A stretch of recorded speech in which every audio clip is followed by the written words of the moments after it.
کہ اللہ مسبب الاسباب ہے، وہ اسباب کا پابند نہیں ہے، وہ اسباب کا محتاج نہیں ہے، اسباب اس کے محتاج ہے۔ اگر یہ یقین ہے تو اللہ پر ایمان ہے، یہ نہیں ہے تو تمہارا ایمان اسباب پر ہے، وسائل پر ہے، ذرائع پر ہے، مادیات پر ہے، اللہ پر نہیں۔ اس وقت کہاں راستہ تھا؟ کوئی راستہ تھا؟ سمندر ہے اور ادھر سے لشکر آ گیا ہے۔ کلا ان معی ربی سیہدین۔ اب دیکھیے ایمان کہہ دینا آسان ہے، ہوا معکم اینما کنتم، جہاں کہیں بھی تم ہوتے ہو اللہ تمہارے ساتھ ہوتا ہے، لیکن اس کا یقین قائم ہو جائے تو زمین و آسمان کا فرق واقع ہو جائے۔ یہی بات ہوئی حضور کے ساتھ۔ غار ہے، چھپے ہوئے ہیں محمد الرسول اللہ اور آپ کے وہ یار غار ابو بکر صدیق رضی اللہ تعالی عنہ۔ اقبال نے حضرت ابو بکر کی شان میں چند اشعار کہے صرف، لیکن واقعہ یہ ہے کہ بھاری بھاری نظموں پر اور قصیدوں پر بھاری ہے، طویل ترین نظمیں اور قصیدے ہوں ان پر بھاری ہے۔ ہمتیں ابو بکر کی ہمت جو ہے، کشت ملت را جو ابر، جیسے بارش سے کھیتی اپجتی ہے، ابو بکر کی ہمت اور عزیمت اس امت کو اسی طرح سینچنے والی ہے۔ ثانیے اسلام و غار و بدر و قبر، وہ دوسرے تھے اسلام میں، دوسرے پہلے کون تھے؟ انا اول المومنین، حضور فرماتے سب سے پہلا ایمان لانے والا میں، دوسرے ابو بکر۔ ویسے ہمارے ہاں یہ چلتا ہے اختلاف، حضرت علی پہلے ہیں کہ حضرت ابو بکر پہلے ہیں، لیکن اس میں بڑی خوبصورت تطبیق قائم کی ہے علماء نے اور بہت صحیح ہے۔ چار کے بارے میں فیصلہ ہی مت کرو کہ کون پہلے ہے، ان کی ایک عجیب تقسیم کر دی ہے۔ آزاد مردوں میں، بالغ مردوں میں سب سے پہلے ابو بکر، بچوں میں سب سے پہلے علی، خواتین میں سب سے پہلے خدیجہ، اور غلاموں میں سب سے پہلے زید ابن حارثہ۔ بڑی پیاری تقسیم ہے، یہ چاروں ہی پہلے ہیں، ہر ایک کے لیے اولیت ہے۔ اور واقعہ یہ ہے کہ اگر زمانی اعتبار سے تعین ہوگا تو پہلے خدیجۃ الکبریٰ آئیں گی رضی اللہ تعالی عنہ، کسی اور سے بات کرنے کی نوبت بعد میں آ سکتی ہے، پہلے تو اہلیہ محترمہ سے بات ہوئی، آتے ہی پہلی وحی ہوئی ہے، ابھی تبلیغ کا حکم نہیں تھا۔ کس کو بتایا واقعہ؟ ابھی اپنی نبوت کی تبلیغ کا تو حکم ہی نہیں آیا۔ واقعہ کس کا ہے؟ وہ خدیجہ کا ہے۔ جب کہا ہے کہ خشیت علی نفسی، مجھے اپنی جان کا اندیشہ ہے، تو کیا جواب دیا خدیجہ نے رضی اللہ تعالی عنہا؟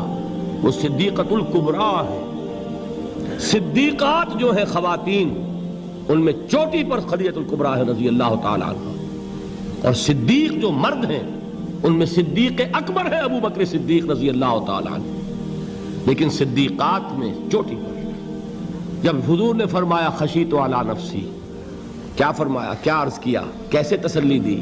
نہیں نہیں، اللہ آپ کو ضائع نہیں کرے گا، آپ غریبوں کے ہمدرد ہیں، آپ مساکین کے تکالیف رفع کرنے والے ہیں، آپ بیواؤں کی سرپرستی کرتے ہیں، آپ مسافروں کی خدمت کرتے ہیں، اللہ آپ کو ضائع نہیں کرے گا۔ یہ یقین ہے اس خاتون کے اندر۔ خیر وہ ایک علیحدہ بات ہو جائے گی۔ میرے دل پر حضرت خدیجہ رضی اللہ تعالیٰ عنہ کی شخصیت کا بڑا گہرا نقش ہے، جو وہ کوئی اور ہی وقت اور موقع ہوا تو بیان ہوگا۔ بہرحال اقبال نے ایک مصرے میں جو چار اولیتیں جمع کر دی ہیں، ہمتیں کشت امت را چو ابر، ثانی اسلام و غار و بدر و قبر۔ اسلام میں حضور کے بعد پہلے کون؟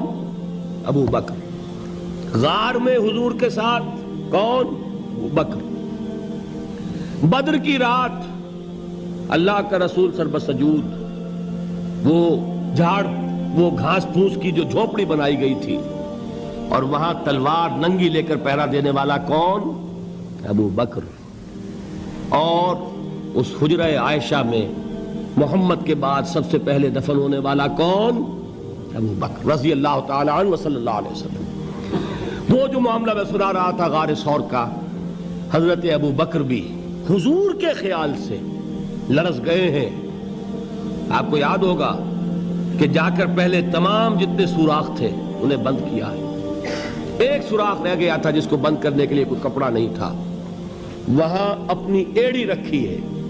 تب کہا ہے حضور سے تشریف لائیے, اور اپنے زانو پر حضور کو لٹایا ہے.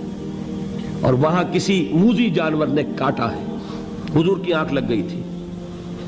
اس وقت اس بل کے اندر جو بھی بچھو ہے کیا ہے واللہ عالم, اس نے کاٹا ہے. اس کی تکلیف کی وجہ سے ابو بکر کی آنکھوں سے آنسو ٹپک گئے.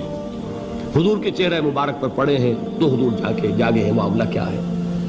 ایڑی نہیں ہٹائی وہاں سے, مبادا وہ جانور وہاں سے نکل کر محمد الرسول اللہ کو کوئی گزن پہنچا دے.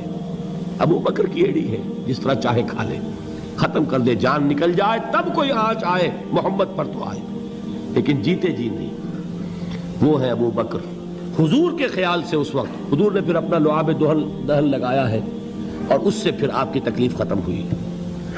جیسے خیبر میں حضرت علی کی آنکھ دکھ رہی تھی, اس کو جو شفا حاصل ہوئی ہے وہ بھی حضور کے لعاب دہن سے ہوئی. تو بہرحال اس وقت انہوں نے کہا ہے کہ اے نبی یا رسول اللہ, اگر اس وقت ان میں سے کسی نے غیر ارادی طور پر بھی اپنے قدموں کی طرف جھانک لیا تو پکڑے جائیں گے. کیا جواب تھا اللہ کے رسول کا؟ لا تحزن ان اللہ معنا. اللہ ہمارے ساتھ ہے, کیوں گھبراتے ہو ابو بکر؟ یہ ہے ایمان باللہ. میرا مالک اللہ, میرا رازق اللہ, میرا محافظ اللہ, میرا مددگار اللہ, میرا پشت پناہ اللہ, میرا دوست اللہ. یہ دوستی ہے اللہ کی جو لب لباب ہے, حاصل ہے ایمان کا. اسی کا نام ولایت ہے. اولیاء اللہ کے سروں پر سینگ نہیں ہوتے. جس کے دل میں ایمان راسخ ہو چکا ہو وہی اللہ کا ولی ہے. جسے اللہ پر یقین ہو چکا ہے وہی اللہ کا ولی ہے. جسے یقین ہے اللہ میرے ساتھ ہے, میرا مددگار, میرا پشت پناہ, میرا ساتھی, میرا دوست, میرا محبوب, میرا محب. اللہ اہل ایمان سے محبت کرتا ہے. واللہ یحب الصادقین. ان اللہ یحب الذین یقاتلون فی سبیلہ صفا کانہم بنیان مرصوص. اللہ محبت کرنے والا, اہل ایمان محبوب, اور اہل ایمان محبت کرنے والے اللہ محبوب. والذین آمنوا اشد حبا للہ. آپ تصور کیجئے جسے یہ رشتہ ایمان یا رشتہ ولایت حاصل ہو جائے, الا ان اولیاء اللہ لا خوف علیہم ولا هم یحزنون.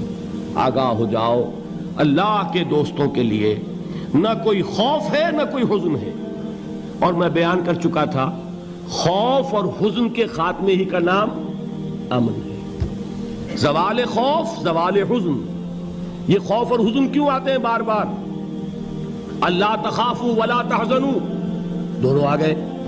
الا ان اولیاء اللہ لا خوف علیہم ولا هم یحزنون, پھر وہی دو.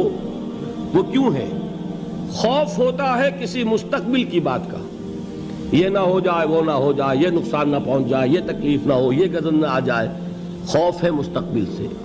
حزن ہے یہ کیوں ہوا, یہ نہیں ہونا چاہیے تھا, یہ میرا فلاں چیز میرے ہاتھ سے جاتی رہی ہے, فلاں موقع نکل گیا, اب بیٹھے ہوئے ہیں اندر ہی اندر کڑ رہے ہیں, صدمہ ہے اور رنج ہے. اور جو اللہ پر ایمان رکھتا ہے وہ جانتا ہے ما اصاب من مصیبت فی الارض ولا فی انفسکم الا فی کتاب من قبل ان نبرأها ان ذلک علی اللہ یسیر لکی لا تعصوا علی ما فاتکم ولا تفرحوا بما آتاکم واللہ لا يحب كل مختال فخور.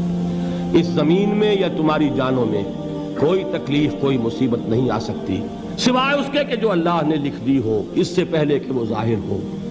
جس کو یہ حقیقت معلوم ہو گئی اس کو یہ طرز عمل اختیار کرنا چاہیے. جو چیز چھن جائے, جاتی رہے, چھوٹ جائے, اس پر افسوس نہ کرو. کس نے چھینی؟ دوست نے.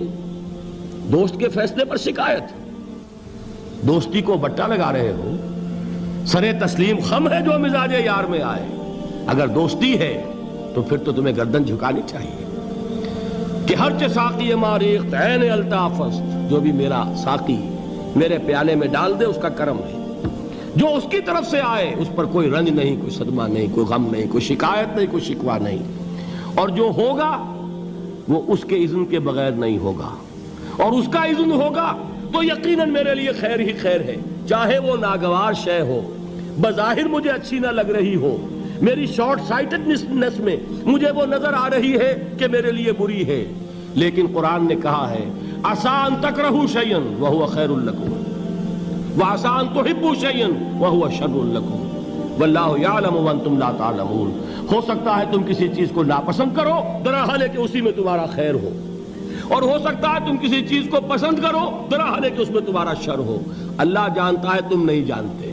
جب مجھے یہ بات معلوم ہو گئی، میں نے اپنا معاملہ اللہ کے حوالے کیا۔ سپردم بے تو مایا خیش را دانی حساب کم و بیش را، اے رب جو تو چاہتا ہے وہ ہو، تیرے علم میں جو شے میرے لیے خیر ہے وہ ہو جائے، میری کوئی پسند نہیں، میری کوئی چاہت نہیں، یہ ہے راضی برضائے رب۔ اکبر الہٰبادی نے اسے کہا ہے رضائے حق پہ راضی رہ، یہ حرف آرزو کیسا، خدا خالق، خدا مالک، خدا کا حکم تو کیسا۔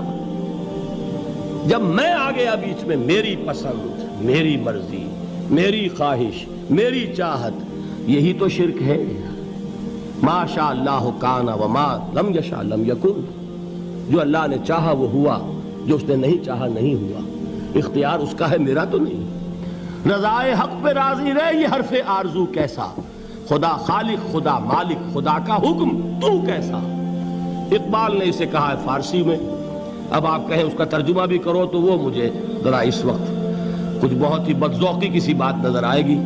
جائیے پوچھئے کسی سے جسے فارسی آتی ہو۔ برو کشید ز پیچا کے ہست و بود مرا، چے اقدہا کے مقام رضا کشود مرا۔ مجھے تو تمام پیچ و خم سے نکال دیا اس مقام رضا نے، میں راضی برضائے رب ہوں، جو فیصلہ اس کا میں اس پر راضی۔ تو کہاں کا حزن اور کس کا خوف، یہی زوال حزن اور زوال خوف، یہی ہے امن، یہ نتیجہ ہے ایمان کا۔ تو جان لیجئے یہ ہے لب لباب، یہ ہے حاصل ایمان کا۔ یہ ہے تو ایمان ہے، یہ نہیں ہے تو ایمان نہیں ہے۔